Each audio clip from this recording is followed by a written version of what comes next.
నమస్కారం, NSTV news కి స్వాగతం. హెడ్లైన్ చూద్దాం.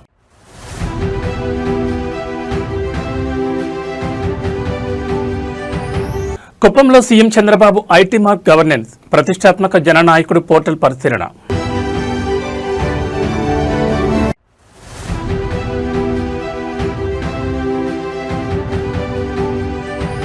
మంత్రి నారా లోకేష్ తో ఎలైట్ క్రీడాకారుల కీలక భేటీ. గత 5 ఏళ్ల చేదు అనుభవాలపై ప్లేయర్స్ ఆవేదన.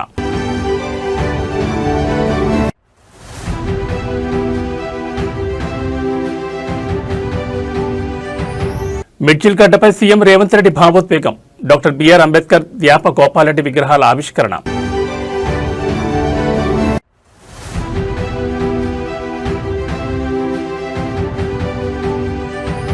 కన్నెపల్లి పంప్ హౌస్ పర్యటనలో తీవ్ర ఉద్రిక్తత. పెంబర్తి వద్ద కేటీఆర్ కాన్వాయ్ను అడ్డుకున్న పోలీసులు. ఇక డీటెయిల్స్ చూస్తే ముఖ్యమంత్రి చంద్రబాబు నాయుడు కుప్పం పర్యటనలో పాలనాపరమైన సంస్కరణలకు, ప్రజా సమస్యల త్వరితగతిన పరిష్కారానికి అత్యంత ప్రాధాన్యమిస్తున్నారు. ఇందులో భాగంగానే కుప్పం నియోజకవర్గ కేంద్రంలోని తెలుగుదేశం పార్టీ కార్యాలయాన్ని ముఖ్యమంత్రి సందర్శించారు.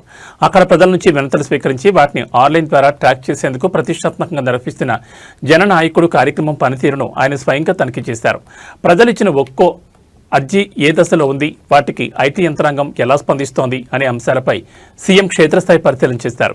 ముఖ్యమంత్రి చంద్రబాబు నాయుడు కుప్పం పర్యటనలో పాలనాపరమైన సంస్కరణలకు, ప్రజా సమస్యల త్వరితగతిన పరిష్కారానికి అత్యంత ప్రాధాన్యమిస్తున్నారు. ఇందులో భాగంగానే కుప్పం నియోజకవర్గ కేంద్రంలోని తెలుగుదేశం పార్టీ కార్యాలయాన్ని ముఖ్యమంత్రి సందర్శించారు. అక్కడి ప్రజల నుంచి వినతులు స్వీకరించి వాటిని ఆన్లైన్ ద్వారా ట్రాక్ చేసేందుకు ప్రతిష్టాత్మకంగా నిర్వహిస్తున్న జననాయకుడు కార్యక్రమం పనితీరును ఆయన స్వయంగా తనిఖీ చేశారు. ప్రజలు ఇచ్చిన ఒక్కో అర్జీ ఏ దశలో ఉంది, వాటికి ఐటీ యంత్రాంగం ఎలా స్పందిస్తోంది అనే అంశాలపై సీఎం క్షేత్రస్థాయి పరిశీలన చేశారు.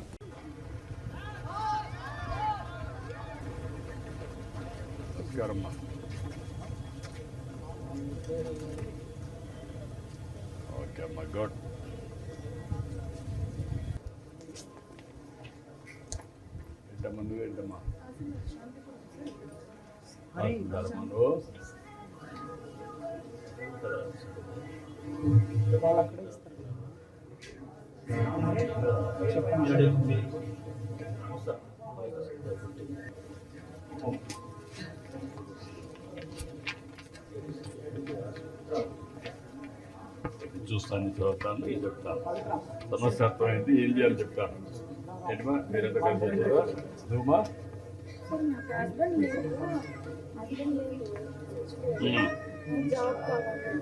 ఏంటి కూడా దినానికి ఎంతమంది వస్తున్నారు? దగ్గరికి 32-35 వస్తున్నారు. సాటర్డే సండే తక్కువ వస్తారు. ఇప్పుడు ఇక్కడికి వచ్చినప్పుడు ఇది MRO, RDO issue, revenue 3 revenue వచ్చాయి. ఈ 3 రెవెన్యూలో ఎట్లా ఇది చేస్తాం? 4 కౌంటర్లో వచ్చాయి. పార్టీ గొడవ కూడా నీదే, అవునా? ఇక్కడ ల్యాండ్ గొడవ, హోమ్ సంబంధించి పార్టీ వాళ్ళకి జరిగిన అన్యాయం. ఎవరు ఫస్ట్ కౌంటర్లో చేస్తారు? ఈ 4 నువ్వు ఎక్కడ డీల్ చేస్తున్నావు? ఇప్పుడు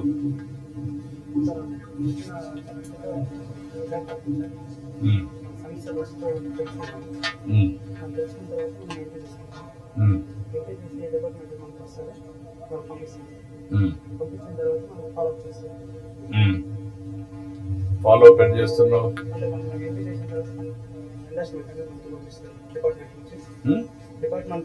అంటే పార్టీ కాదు సార్, ఇప్పుడు నాకు గ్రీవెన్స్ వీళ్ళకి ఇచ్చారు కదా సార్, ఇది సాల్వ్ అయిపోయాక మేము మీకు నిజంగా వర్క్ జరిగిందా లేదా, అంటే మధ్యలో మీరు వీళ్ళు ఏమైనా అవినీతి చేయడం కానీ అలా ఏమైనా ఉంటే కానీ ఇక్కడ కనెక్ట్ కాని వాళ్ళు, ఇక్కడ సాటిస్ఫై అయిన వాళ్ళు ఓకే, ఇది డిస్సాటిస్ఫాక్షన్ ఉండే వాళ్ళు 480. అవి రీఓపెన్ చేయాలి కదా. అది రీఓపెన్ చేయాలంటే మన వాళ్ళు కూడా చెప్తే ఇది కరెక్ట్ కాదని మనం మళ్ళా వెనకాల ఫాలో అప్ చేయాలి కదా. అది చేయలేదమ్మా. అదే మాదిరిగా నాట్ కనెక్టెడ్ 742 నాట్ కనెక్టెడ్ అంటే ఎందుకు కనెక్ట్ కాలేదో పార్టీ వాళ్ళు కూడా వెరిఫై చేసి చెప్పాలి, చేయాలి. నెక్స్ట్ వచ్చేసరికి సార్ ఇది ఓవర్ ఐదర్ పీజీఆర్ఎస్ 82% సార్. ఇప్పటికి 6244 satisfy 3,930, dissatisfy 8,070, not connected 1,515, overall 82% satisfaction, sir. Next వచ్చేసరికి ఇది డిపార్ట్మెంట్ వైజ్ సార్. రెవెన్యూ డిపార్ట్మెంట్లో 790 గ్రీవెన్స్, 225 సాటిస్ఫై ఉంది సార్ రెవెన్యూకి మాత్రం. డిస్సాటిస్ఫై వచ్చేసరికి 244 ఉంది. ఇది రెవెన్యూ డిపార్ట్మెంట్. నెక్స్ట్ వచ్చేసరికి కన్జ్యూమ్ సివిల్ సప్లైస్ సార్ మనకి 192 చేస్తే 78 satisfy, 27 dissatisfy, 87 not connected sir. Energy sir, energy department 108, 48 satisfy, 18 dissatisfy, 40. Next వచ్చేసరికి అగ్రికల్చర్ అండ్ కార్పొరేషన్ సార్. ఇది వచ్చేసరికి 44, 23 సాటిస్ఫై ఉంది, 11 డిస్సాటిస్ఫై ఉంది, 10 నాట్ కనెక్టెడ్ ఉంది సార్. నెక్స్ట్ వచ్చేసరికి స్కిల్ డెవలప్మెంట్ సార్. ఇది వచ్చేసరికి మనకి ఇప్పుడు దాకా కంప్లీట్ చేసింది 20 గ్రీవెన్స్లే, 7 సాటిస్ఫై, 1 డిస్సాటిస్ఫై, 12 నాట్ కనెక్టెడ్. ఇది వచ్చేసరికి ఇంకా అదర్ డిపార్ట్మెంట్ సార్. ఇంకా సింగిల్ గ్రీవెన్స్ ఉంది, అందుకని చెప్పేసి ఓవరాల్గా 68 డేస్ ఉంది sir. Satisfy 30, dissatisfy 30, not connected 24 sir. అది వచ్చేసరికి సార్ మాకు పాలకులు సరైన వాళ్ళు కాకపోతే విజన్ లేని నాయకత్వం చేతిలోకి అధికారంలోకి వెళ్తే ఒక దేశం లేదా ఒక రాష్ట్రంలో ప్రతి రంగం ఎలా కుప్పకూరుతుందో చెప్పడానికి ఇప్పుడు ఆంధ్రప్రదేశ్ క్రీడా రంగంలో జరిగిన పరిణామాలే ప్రత్యక్ష ఉదాహరణగా నిలుస్తున్నాయి. కామన్వెల్త్, ఆసియా క్రీడల లాంటి అంతర్జాతీయ వేదికలపై ఆంధ్రప్రదేశ్ జెండాను ఎగరేసేందుకు సిద్ధమవుతున్న ఎలైట్ క్రీడాకారులతో రాష్ట్ర మంత్రి నారా లోకేష్ ఒక ముఖ్యమైన సమావేశం నిర్వహించారు. ఈ సందర్భంగా క్రీడాకారులు తమకు గత 5 ఏళ్లలో ఎదురైన చేదు అనుభవాలను, అడ్డంకులను మంత్రి ముందుంచారు.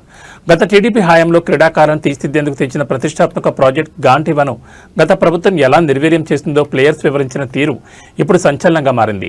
గత తెలుగుదేశం ప్రభుత్వ హయాంలో ఆంధ్రప్రదేశ్ను స్పోర్ట్స్ హబ్గా మార్చేందుకు, అంతర్జాతీయ స్థాయి మెడల్స్ సాధించేలా అథ్లెట్లను తయారు చేయడానికి ప్రాజెక్ట్గా గాంధీవన్ ప్రారంభించారు. ఇందులో భాగంగా విదేశీ మరియు జాతీయ స్థాయి అత్యుత్తమ కోచ్లను ఏపీకి రప్పించారు. అయితే 2019లో ప్రభుత్వం మారిన తర్వాత ఆ కోచ్లందరినీ ఉద్దేశపూర్వకంగా తొలగించారని, దాంతో తాము సరైన శిక్షణ లేక తీవ్రంగా ఇబ్బంది పడ్డామని పలువురు అంతర్జాతీయ ప్లేయర్స్ మంత్రి లోకేష్ దృష్టికి తెచ్చారు. క్రీడాకారుల ఆవేదనను విన్న మంత్రి నారా లోకేష్ స్పందిస్తూ పాలకులు మారినా క్రీడలు, సంక్షేమం లాంటి ప్రజా పాలసీలు మారకూడదని అభిప్రాయపడ్డారు. గత ప్రభుత్వం చేసిన తప్పులను సరిదిద్దుతామని, ఏపీ క్రీడాకారులకు మళ్లీ దేశంలోని అత్యుత్తమ శిక్షణ ఇచ్చేందుకు అంతర్జాతీయ స్థాయి కోచ్లను తక్షణమే నియమిస్తామని హామీ ఇచ్చారు. ప్రాజెక్ట్ గాంధీవన్ మళ్లీ ట్రాక్లోకి తెచ్చి ప్లేయర్స్కు కూటమి ప్రభుత్వం అన్ని విధాలా అండగా ఉంటుందని భరోసా ఇచ్చారు. విశాఖపట్నం సంస్కృతి గ్లోబల్ స్కూల్లో I was doing there and government market everything was closed. It's called Tanvik. Tanvik. T-N-V-I-C. How come I don't know about it? Okay. Like they are calling name Gandiva, like Gandiva name Tanvik Gandiva. COE అని చెప్పి నాగార్జున యూనివర్సిటీలో foreign course చేసేవారు. చాలా బాగుంది sir, చాలా మంది students build అయ్యారు. యాక్చువల్గా నేను అప్పటికి లేను సార్, యాక్చువల్ జాయిన్ అవ్వలే. కానీ ఒకసారికి తమిళనాడు అథ్లీట్స్ కూడా అక్కడ ట్రైన్ అయిన వాళ్ళు ఉన్నారన్నమాట. ఇప్పుడు నాతో పాటు జాయిన్ అండ్ ఇప్పుడు నాతో ఒక ట్రైనింగ్ చేసే ఒక అన్న ఉన్నా, ట్రిపుల్ జంపర్. ఆ అన్న చెప్తారా కానీ అసలు మీ ఏపీ గవర్నమెంట్ లో వేరే లెవెల్ అప్పుడు కోచెస్ ని తెచ్చారు, వరల్డ్ క్లాస్ కోచెస్. వాళ్ళందరినీ అలా గవర్నమెంట్ చేంజ్ అయ్యింది, మొత్తం తీసేశారు సార్. కానీ సో యాజ్ అ స్టేట్ మేము ఒక దేశం చూసి నేర్చుకోవాల్సింది ఉంటే, ఒక దేశం ఇది బాగా స్ట్రక్చర్ చేశారు, అథ్లీట్స్ ని బాగా ప్రోత్సహిస్తారు, స్ట్రక్చర్డ్ ప్రోగ్రామ్ క్రియేట్ చేశారంటే ఏ దేశం నుంచి నేర్చుకోవాలి? యూనివర్సిటీస్ లో అట్లీస్ట్ చదువుకుంటూనే కానీ లైక్ స్పోర్ట్స్ కి సెపరేట్ గా like many at least even Gabby Thomas కూడా she is doctor and she is like Olympic champion. Universities లో studies and come sports it's like mainly sports and like good point. Universities లో కూడా like American university నేను చదువుకున్న దగ్గర కూడా ఏంటంటే sports ని ఇంటిగ్రేట్ చేస్తారు, like quote out real. So golf లో స్కాలర్షిప్స్ కూడా ఇవన్నీ బాగా పుష్ చేస్తారు. ఇప్పుడు ఇండియన్ అథ్లీట్స్ కూడా చాలా మంది అక్కడ ఉన్న ఇన్ఫ్రాస్ట్రక్చర్ వాటికి వచ్చేసరికి ఒక 12th అయిపోయిందంటే డిగ్రీ కోసం వచ్చేసరికి ఇట్లా స్పోర్ట్స్ స్కాలర్షిప్స్, నేషనల్ మెడల్ ఉంటే they are going to other countries sir. ఇక్కడ కూడా చాలా బాగుంది సార్. అప్పట్లో టన్విక్ ఉన్నప్పుడు ఫారెన్ కోచెస్ తో ఇక్కడ పెట్టారు కదా సార్, గుంటూరులో ANU COE centre of excellency. Chandrababu Naidu గారు ఉన్నప్పుడు పెట్టారు సార్ ఫారెన్ కోచెస్ తోటి. See, that's the problem, right? So, we have a very weird problem. A little about politics. I'm not here to criticize any government, but the problem what I notice is continuity undatledu. So, policy continuity undadu. Biggest problem is predictability of policy ante manaki easy avuthundi life. So అందుకే నేను ఆలోచించేది ఏంటంటే అసలు government should be an enabler. So government ఏం చేయగలుగుతుంది? I can give land, I can build sports ecosystem, then I should give it off to ONM. Operations and maintenance, give it to a good partner like a JSW or like Reliance. And suppose you run it, you manage it. Government has no role now. ఉమ్మడి మహబూబ్నగర్ జిల్లా రాజకీయాల్లో ఇవాళ ఒక కొత్త అద్భుతమైన మరియు స్ఫూర్తిదాయకమైన ఘట్టం చోటు చేసుకుంది. మిడ్జిల్ మండల కేంద్రంలో ఇవాళ పండగ వాతావరణం నెలకొంది. భారత రాజ్యాంగ నిర్మాత, సామాజిక విప్లవకారుడు బాబాసాహెబ్ డాక్టర్ బిఆర్ అంబేద్కర్తో పాటు పాలమూరు ప్రజల గుండెల్లో చెరగని ముద్ర వేసుకున్న మాజీ ఎమ్మెల్యే దివంగత నేత ధ్యాప గోపాల్ రెడ్డి విగ్రహాలను ముఖ్యమంత్రి రేవంత్ రెడ్డి స్వయంగా ఆవిష్కరించారు.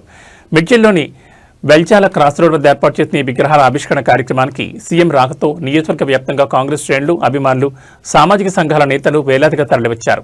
అంబేద్కర్ ఆశయాలను ధ్యాప గోపాల్ రెడ్డి ప్రజాసేవను కొనియాడుతూ సీఎం రేవంత్ రెడ్డి చేసిన ప్రసంగం ఇప్పుడు ఉమ్మడి జిల్లా వ్యాప్తంగా మారుమోగుతోంది.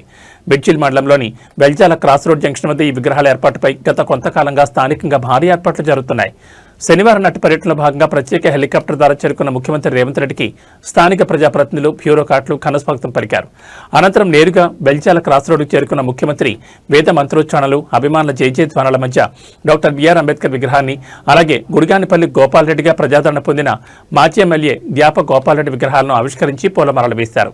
ఈ సందర్భంగా సీఎం రేవంత్ రెడ్డి మాట్లాడుతూ అంబేద్కర్ కల్పించిన రాజ్యాంగ స్ఫూర్తి వల్లే ఇవాళ తెలంగాణలో ప్రజాప్రభుత్వం సాధ్యమైందని కొనియాడారు. అలాగే ధ్యాప గోపాల్ రెడ్డి పదవుల్లో ఉన్న లేకపోయినా సామాన్యుడి కష్టసుఖాల్లో తోడుగా నిలిచిన అసలైన ప్రజానాయకుడని, ఆయన రాజకీయ జీవితం నేటి తరం నాయకులకు ఆదర్శమని స్పష్టం చేశారు. పాలమూరు జిల్లా అభివృద్ధికి, ఈ ప్రాంత ప్రాజెక్టుల పూర్తికి తమ ప్రభుత్వం కట్టుబడిందని సీఎం పునరుద్ఘాటించారు. ఈ కార్యక్రమంలో ఉమ్మడి జిల్లాకు చెందిన పలువురు మంత్రులు, ఎమ్మెల్యేలు, ప్రజాప్రతినిధులు పెద్ద ఎత్తున పాల్గొన్నారు.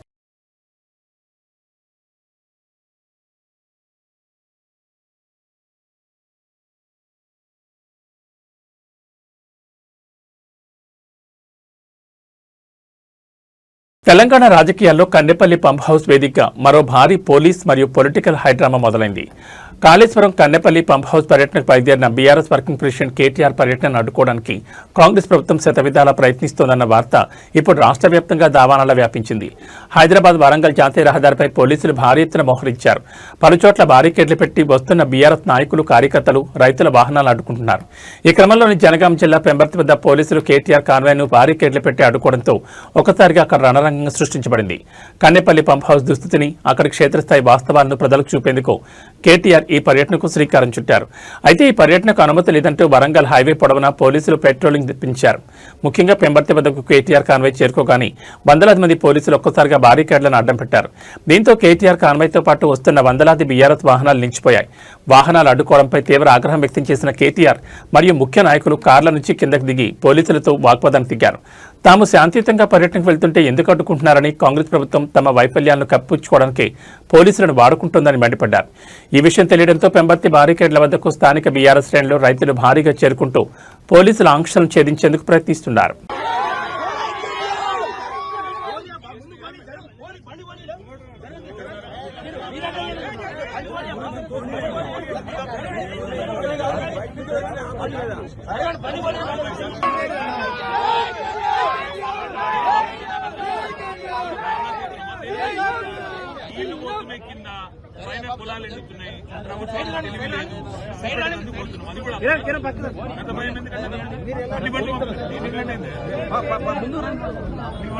పోతాం లేదంటే ఇక్కడ కూర్చోమంటే ఇలా బండటం పెట్టి ఇన్ని కూర్చుంటాం. బండటం పెట్టి కూర్చోమంటావా అందరినీ పంపిస్తావా? మీ డిఎస్పీ ఎక్కడున్నారు? మీ డిఎస్పీ నువ్వు ఎక్కడున్నారు? నర్సయ్య గారు వర్ధన్నపేటనే మీరు డిఎస్పీ కదా, పంపండి. మరి ఎందుకు నాకు అర్థం కాదు. నేను ఇక్కడే ఉంటాను, అందరినీ పంపితే పోతాను. లేదంటే మన రోడ్డు కట్టకు బండి పెట్టి నిన్ను కూర్చుంటాను.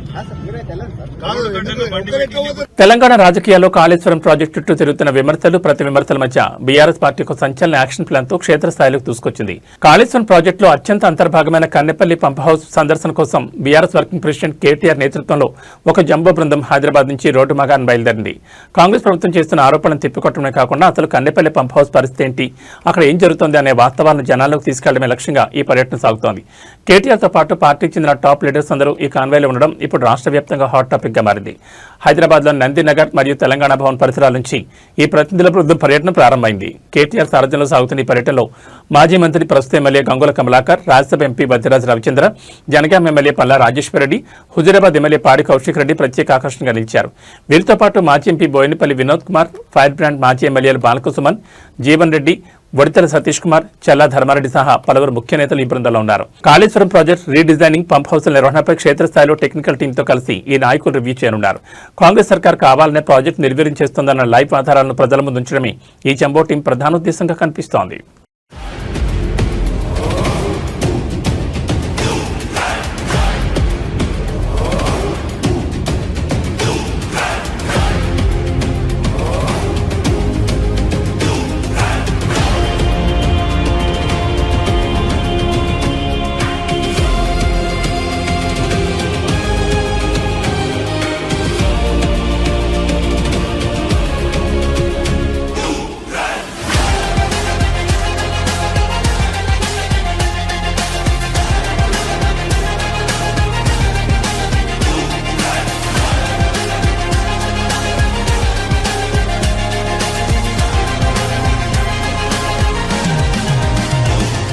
నల్గొండ జిల్లాలో జాతీయ రహదారిపై మరోసారి నెత్తురు చెందింది. మితిమీరిన వేగం, ఒక ప్రైవేట్ బస్ డ్రైవర్ నిర్లక్ష్యం ఒకే కుటుంబానికి చెందిన నలుగురి సజీవ సమాధికి కారణమైంది. చిట్యాల మండలం పెదకాపర్తి వద్ద ఇవాళ అత్యంత ఘోరమైన రోడ్డు ప్రమాదం సంభవించింది. అదుపు తప్పిన ఒక ప్రైవేట్ బస్సు ప్రయాణికులతో వెళ్తున్న స్విఫ్ట్ కారును ఎదురుగా వచ్చి అత్యంత బలంగా ఢీకొట్టింది. ఈ భీకర ప్రమాద తాకిడికి కారు పూర్తిగా నుచ్చునుచ్చైంది. అందులో ప్రయాణిస్తున్న ఒకే కుటుంబానికి చెందిన నలుగురు వ్యక్తులు కారులోనే నలిగిపోయి అక్కడికక్కడే కన్నుమూశారు. పెదకాపర్తి జాతీయ రహదారిపై ఈ ప్రమాదం జరిగిన వెంటనే స్థానికులు, తోటి వాహనదారులు తీవ్ర దిగ్భ్రాంతి గురయ్యారు. ప్రమాదం జరిగిన వేగానికి కారులోని ఎయిర్ బ్యాగులు తెరుచుకున్నప్పటికీ లాభం లేకుండా పోయింది. కారులో ఉన్న నలుగురు అక్కడికక్కడే మరణించగా తీవ్రంగా గాయపడిన కారు డ్రైవర్ను స్థానికులు అతి కష్టం మీద బయటకు తీసి ఆసుపత్రికి తరలించారు. ప్రస్తుతం అతని పరిస్థితి అత్యంత విషమంగా ఉన్నట్లు సమాచారం. ఘటనా స్థలానికి చేరుకున్న చిట్యాల హైవే పోలీసులు కేసు నమోదు చేసుకుని దర్యాప్తును ప్రారంభించారు. కారు బాడీని కట్ చేసి మృతదేహాలను వెలికితీశారు. అనంతరం పోస్టుమార్టం నిమిత్తం మృతదేహాలను నల్గొండ ఏరియా ఆసుపత్రికి తరలించారు. మృతుల వివరాలు, వారు ఎక్కడి నుంచి ఎక్కడికి వెళ్తున్నారు అనే కోణంలో పోలీసులు వారి వద్ద ఉన్న ఆధారాలు, ఐడి కార్డుల ద్వారా కుటుంబ సభ్యులకు సమాచారం అందించే ప్రయత్నం చేస్తున్నారు. ప్రమాదానికి కారణమైన ప్రైవేట్ బస్సు డ్రైవర్ నిర్లక్ష్యంపై పోలీసులు కేసు నమోదు చేశారు.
హర హర మహాదేవ్, భం భం భోలీ నామస్మరణతో హిమగిరులు మారుమోగుతున్నాయి.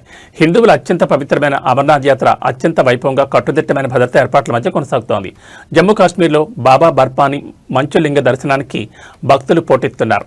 ఇందులో భాగంగానే జమ్మూలోని భగవతీ నగర్ బేస్ క్యాంప్ నుంచి అమర్నాథ్ యాత్రకు సంబంధించి 4వ బ్యాచ్ భక్తుల ప్రయాణం ప్రారంభమైంది. కేంద్ర బలగాలు, జమ్మూ కాశ్మీర్ పోలీసుల అత్యంత కఠినమైన నిఘా, రక్షణ వలయం మధ్య ఈ బ్యాచ్ పవిత్ర గుహాలయం వైపు అడుగులు వేసింది. ఇక యాత్ర ప్రారంభమైన తొలి 2 రోజుల్లోనే రికార్డు స్థాయిలో భక్తులు మొక్కులు చెల్లించుకున్నారు. అమర్నాథ్ యాత్రలో భక్తుల రక్షణ ధ్యేయంగా హోంశాఖ కరెంట్ అప్డేట్స్ నిరంతరం పర్యవేక్షిస్తోంది.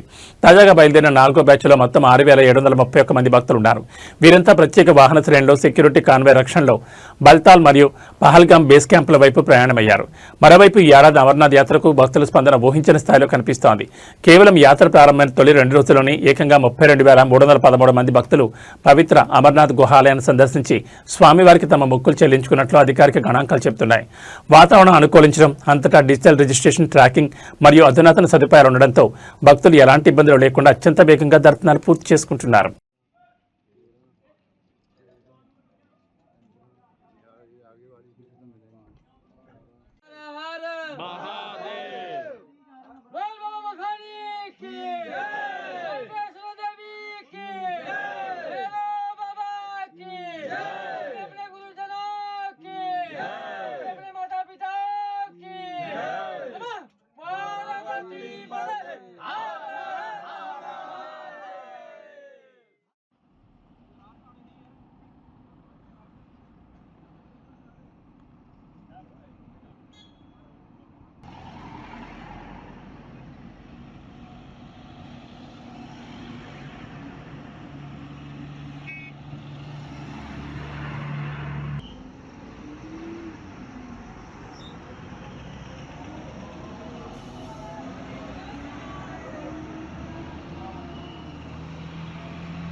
ఆర్టిఫిషియల్ ఇంటెలిజెన్స్, అడ్వాన్స్డ్ రోబోటిక్స్ ప్రపంచాన్ని శాసించబోతున్న ఈ రోజుల్లో టెక్నాలజీ గురించిన ఒక అత్యంత భయంకరమైన మరియు వింతైన వార్త ప్రపంచాన్ని వణికిస్తోంది. భవిష్యత్తులో రోబోలు మనుషులపై దాడులు చేస్తాయంటూ హాలీవుడ్ సినిమాలో చూసిన సీన్లు ఇప్పుడు నిజమవుతున్నాయా అనే అనుమానాలు వ్యక్తమవుతున్నాయి. ఇటీవల చైనా, జపాన్లలో రోబోలు దాడులు పెరుగుతుండగా తాజాగా ఇండోనేషియాలో ఒక మైండ్ బ్లోయింగ్ ఘటన వెలుగుచూస్తుంది. అక్కడ ఒక ల్యాబ్లో ఉన్న హ్యూమనాయిడ్ రోబో ఒక్కసారిగా మనుషులపై విరుచుకుపడింది. సాధారణంగా వైర్లు తెగిపోవడమో లేదా షార్ట్ సర్క్యూట్ అవడమో కాకుండా ఒక ప్రొఫెషనల్ ఫైటర్ల కిక్స్ ఇస్తూ కొందరిని గాయపరిచింది. ఇండోనేషియాకు చెందిన ఒక ప్రముఖ టెక్నాలజీ సెంటర్లో ఈ వింత ఘటన చోటు చేసుకుంది. సాఫ్ట్వేర్ గ్లిచ్ లేదా కోడింగ్ ఎర్రర్ కారణంగా ఆ హ్యూమనాయిడ్ రోబో సిస్టమ్ ఒక్కసారిగా అవుట్ ఆఫ్ కంట్రోల్ అయినట్లు ప్రాథమిక సమాచారం. అయితే ఆశ్చర్యకరమైన విషయం ఏంటంటే అది సాధారణ యంత్రంలా కాకుండా మార్షల్ ఆర్ట్స్ లోడ్ చేసిన విధ్వంసకారులా ప్రవర్తించింది. ల్యాబ్లో ఉన్న సైంటిస్టులు సిబ్బందిపై హై కిక్స్ ఇస్తూ బాధడంతో కొందరికి తీవ్ర గాయాలయ్యాయి. ఈ దాడి అంతా ముగిసిన తర్వాత ఆ రోబో నెమ్మదించి లెజెండరీ ఫైటర్ బ్రూస్ లీ తరహాలో one hand defence fighting pose ఇచ్చి అలాగే నిలిచిపోయింది. ల్యాబ్లోని సీసీటీవీ కెమెరాలో రికార్డ్ అయిన ఈ విజువల్స్ ఇప్పుడు సోషల్ మీడియా ప్లాట్ఫామ్స్లో మిలియన్ల కొద్ది వ్యూస్తో దూసుకుపోతున్నాయి. భవిష్యత్తులో ఏఐ రోబోల ప్రోగ్రామింగ్ ఎంత ప్రమాదకరంగా మారబోతోందో చెప్పడానికి ఇది ఒక హెచ్చరికని నెటిజన్లు కామెంట్లు పెడుతున్నారు.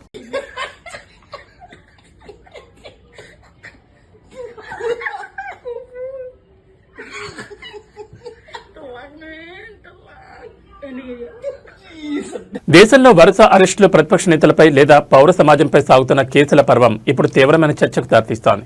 లీగల్ సిస్టమ్ను, రాజకీయ అధికార దుర్వినియోగాన్ని ప్రశ్నిస్తూ నిరంతరం కళమెత్తే ప్రముఖ నటుడు ప్రకాష్ రాజ్ తాజాగా దేశంలో జరిగిన ఒక వివాదాస్పద అరెస్టుపై సోషల్ మీడియా వేదికగా విస్మయం వ్యక్తం చేశారు. దేశంలో ఒకే వ్యక్తి 4 బెయిళ్లు పొందిన 5వసారి అరెస్టు కావడం ఇదే తొలిసారి అంటూ ఆయన సంచలన వ్యాఖ్యలు చేశారు. అధికారంలో ఉన్నామన్న అహంకారంతో పదవి ఉందన్న ధీమాతో సిగ్గు లేకుండా మరో కేసు పెట్టి అరెస్ట్ చేయడం అత్యంత దారుణమని, మీరు మారంటూ పాలకులను ఉద్దేశించి ఆయన చేసిన ట్వీట్ ఇప్పుడు దేశవ్యాప్తంగా ట్రెండింగ్లోకి వచ్చింది. దేశంలో చట్టం, న్యాయం అమలవుతున్న తీరుపై, ముఖ్యంగా ఒకే వ్యక్తిని లక్ష్యంగా చేసుకుని వరుసగా కేసులు పెట్టడంపై లీగల్ సర్కిల్స్లో కూడా ఇవాళ పెద్ద ఎత్తున చర్చ నడుస్తోంది. ఒకే వ్యక్తి 4 వేర్వేరు కేసుల్లో కోర్టుల నుంచి న్యాయబద్ధంగా బెయిల్ పొందిన తర్వాత కూడా ఎలాగైనా సరే లోపలుంచాలనే పట్టుదలతో 5వసారి మరో కొత్త కేసును సృష్టించి అరెస్ట్ చేయడంపై ప్రకాష్ రాజ్ తీవ్ర అభ్యంతరం వ్యక్తం చేశారు. అధికార గర్వంతోనే ఇదంతా చేస్తున్నారని, వ్యవస్థలను తమకు నచ్చినట్లు వాడుకుంటున్నారని ఆయన తన ఎక్స్ ట్విట్టర్ ఖాతాలో నేరుగా పాలకులను టార్గెట్ చేశారు. మీరు మారరా అంటే ఆయన ముగించిన తీరు ప్రస్తుత రాజకీయ కక్ష సాధింపు చర్యలకు అద్దం పడుతోందని నెటిజన్లు కామెంట్లు పెడుతున్నారు. ప్రకాష్ రాజ్ చేసిన ఈ ట్వీట్కు సోషల్ మీడియాలో గంటల వ్యవధిలోని వేలాదిగా లైకులు, రీట్వీట్లు వస్తుండగా అటు అధికార పక్ష శ్రేణులు కూడా దీనిపై తమదైన స్థాయిలో కౌంటర్లు ఇస్తున్నాయి. ఇంకా ఎంత దిగజార్చాలండి? రష్యా ఈ దేశంలో 4 రోజుల్లో 4 కేసుల్లో 4సారి బెయిల్ తీసుకున్న 4 వేరే వేరే కోర్టులో 4 వేరే వేరే జడ్జిలు మీరు మీరు తెచ్చినది తప్పుడు కేసులు, ఆయన అరెస్ట్ చేయలేము అని చెప్పినా మళ్ళీ సిగ్గులేక అహంకారంతో పదవి ఉందని ఇంకోసారి అరెస్ట్ చేసి 5వ కేసు వేసి మళ్ళీ తీసుకెళ్తున్నారా?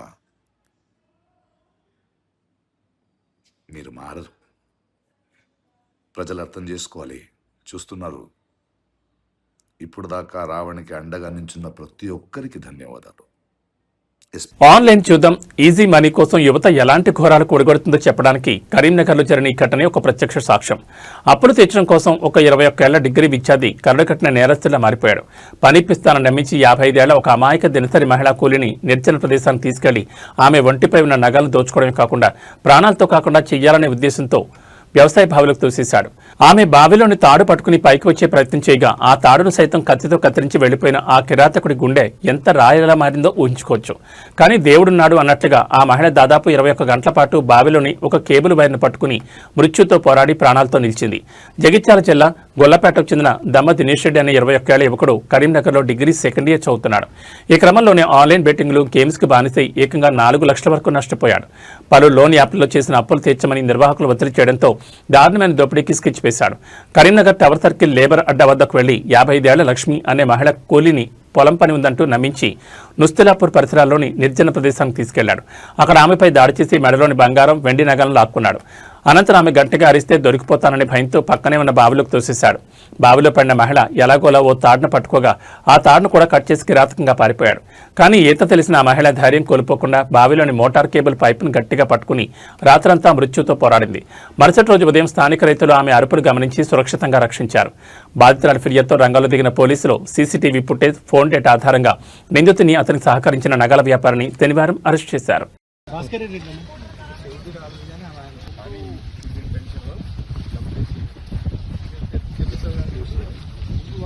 అగ్రికల్చర్ ఫీల్డ్ దగ్గరనే వర్క్ ఉంటుందని చెప్పాడు కనుక సార్ ఆమె కోఆపరేట్ చేసింది సార్ ఇక్కడ దాని అంటే రావడం.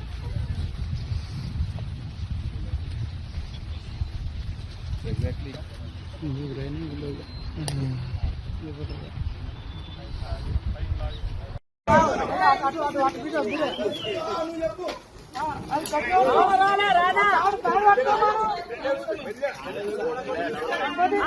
మళ్ళా లేస్తుంది. అడుగుంది అటు సమానంగా లేవాలి, సమానంగా.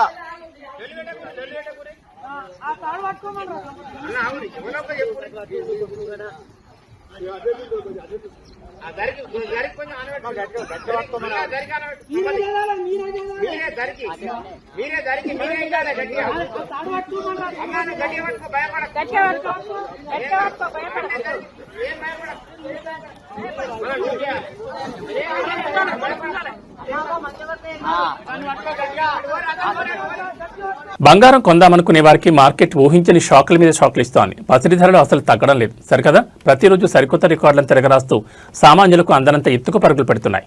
ఈ ఒక్క వారంలోనే బంగారం, వెండి ధరలు ఊహించని స్థాయిలో భారీగా ఎగబాకాయి. హైదరాబాద్ మార్కెట్లో 24 క్యారెట్ల మేలిం బంగారం ధర ఏకంగా 1,46,730 మార్కును తాక్క అటు వెండి కూడా కిలోకు ఏకంగా 15,000 రూపాయలు పెరిగి 2,60,000 రూపాయల ఆల్ టైమ్ రికార్డు క్రియేట్ చేసింది. గత కొద్ది రోజులుగా స్థిరంగా ఉన్న బులియన్ మార్కెట్ ఈ వారం ఒక్కసారిగా వేడెక్కింది. హైదరాబాద్లో 24 క్యారెట్ల 10 గ్రాముల బంగారం ధర ఏకంగా 2,780 రూపాయలు పెరిగి 1,46,730కి చేరుకుంది. అదేవిధంగా ఆభరణాల తయారీకి వాడి 22 క్యారెట్ల 10 గ్రాముల బంగారం ధర కూడా 2,550 ఎగబాకి 1,34,500 వద్ద ట్రేడ్ అవుతోంది. బంగారం కంటే వేగంగా వెండి ధరలు దూసుకుపోతున్నాయి. కేవలం వారం వ్యవధిలోనే కిలో వెండిపై 15,000 పెరిగి 2,60,000 రికార్డు స్థాయిని తాకింది. అంతర్జాతీయ మార్కెట్లో నెలకొన్న ఆర్థిక అనిశ్చితి, వివిధ దేశాల మధ్య ఉద్రిక్తతలు మరియు ద్రవ్యోల్బణ భయాల కారణంగా ప్రపంచవ్యాప్తంగా ఇన్వెస్టర్లు సురక్షిత పెట్టుబడిగా భావించి పత్రి వైపు మొగ్గు చూపుతున్నారు. ప్రపంచ దేశాల సెంట్రల్ బ్యాంకులు కూడా భారీగా బంగారాన్ని నిల్వ చేసుకుంటుండటంతో డిమాండ్ విపరీతంగా పెరిగిపోయింది. ఇదే ట్రెండ్ మరికొన్నాళ్ళు కొనసాగితే రానున్న రోజుల్లో ధరలు మరింత పెరిగే అవకాశం ఉందని మార్కెట్ నిపుణులు స్పష్టం చేస్తున్నారు.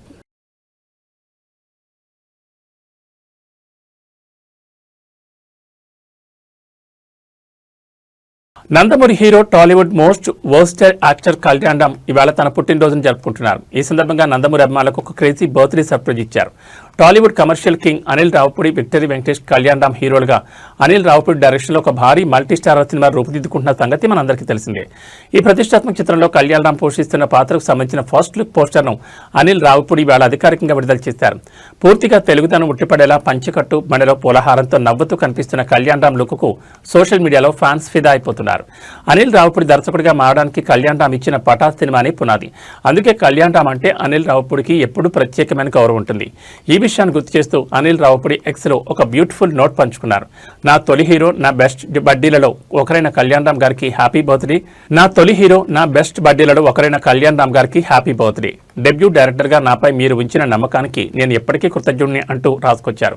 అంతేకాకుండా ప్రస్తుతం తెరకెక్కుతున్న వెంకీ అనిల్ 5 NKRR2 చిత్రంలో కళ్యాణ్ రామ్ ఒక సరికొత్త డిఫరెంట్ లుక్ లో చూపించడానికి తాను ఎంతో ఆసక్తికి ఎదురుచూస్తున్నట్టు తెలిపారు. ఈ సినిమాను వచ్చే ఏడాది సంక్రాంతి 2027 కానుక భారీ ఎత్తున విడుదల చేయబోతున్నట్లు, పండుగను మరింత గ్రాండ్ గా సెలబ్రేట్ చేద్దామంటూ క్లారిటీ ఇచ్చేశారు.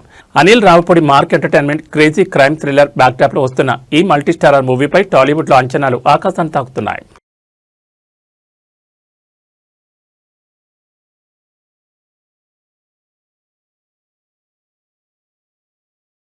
ఏబీ బులెటిన్ చూశారు. నమస్కారం.